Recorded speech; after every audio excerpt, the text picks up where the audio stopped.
दौर दर्द जो जन खे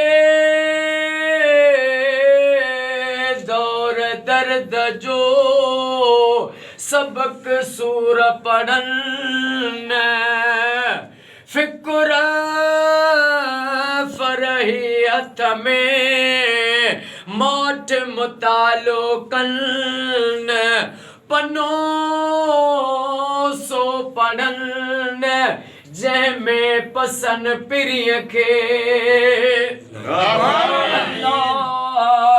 या रहमान या रहीम या करीम रब अॼु 3 रमज़ानुल मुबारक लतीफ़ी ओतारे ते दरगाह सैयद मिस्कीन अली शाह बाबा साईं जे रोज़े ते असां वेही करे दरगाह ते लख सलवात जो पढ़ियोसीं। ओ मौला अॼु असांजी ग़ुलामी बाबा फ़कीर अरबाब अली साईं हाजी बाबा हाजी अल्लाह वधायो भंड साईं जी ग़ुलामी कुर्बान अली साईं जी ग़ुलामी पंहिंजी बारगाह में क़बूल मंजूर फरमा आमीन। ओ मौला तोखे मोहम्मद ऐं उन जी आल जो वास्तो थे अॼु असांखे ओ मौला असां सभई रोज़ा असांखे तो रखण नसीब कया पर मौला मिठे मोहम्मद जे सदके असांजा रोज़ा वे पंहिंजी बारगाह में क़बूल फरमा आमीन। ओ करीम रब अॼु जे मूंखे दुआउनि जे लाइ चयो आहे उन्हनि सभिनी जा बेड़ा पार फरमा आमीन। दरगाह जो मुतवली फ़कीर साईं अब्दुल गफूर मला साईं बाबा खे सेहत ॾे साईं जे बचड़नि खे सेहत ऐं वॾी हयाती अता फरमा आमीन। असांजे जमात जे निगरान साईं अरबाब अली मेतलो साईं जा क़यामत ताईं बेड़ा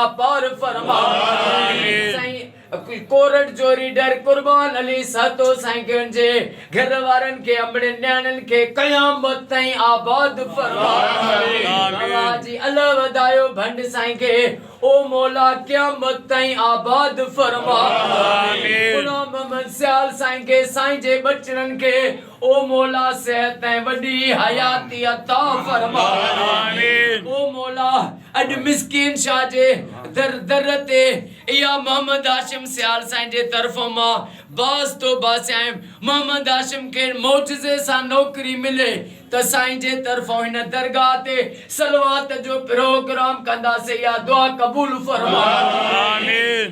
अल्लाह यार फुलपोटो साईं जा मोहम्मद ज़ीशान फुलपोटो साईं जा गुलजार अली फुलपोटो साईं जा बेड़ा पार फरमा आमीन। साईं मोहम्मद दीदार अहमद सियाल साईं के मोहम्मद बिलावल के साईं के सेहत ऐं वॾी हयाती अता फरमा आमीन। रब इमाम हुसैन जी नंढड़ी न्याणी अम्मा मासूम बीबी सकीना जो वास्तो थी ईरान के फतेह दे ईरान जी ज़ाहिरी ऐं ग़ैब में मदद कर ईरान जे दुश्मन अमेरिका ऐं इसराइल के निस्तो नाबूद फरमा आमीन।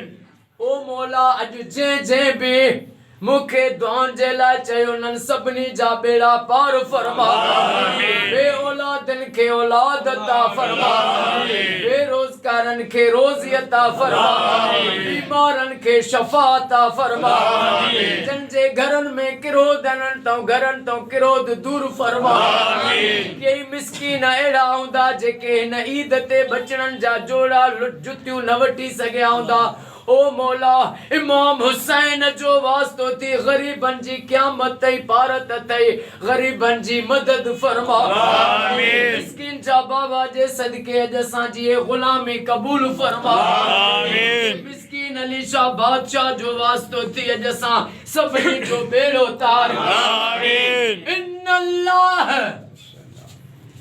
व मलाइकतहु युसल्लूना अलल नबी या अय्युहल्लज़ीना आमनू सल्लु अलैहि व सल्लिमू तस्लीमा अल्लाहुम्मा सल्लि अला मुहम्मद व आले मुहम्मद ला इलाहा इल्लल्लाह मुहम्मदुर रसूलुल्लाह नारे हैदर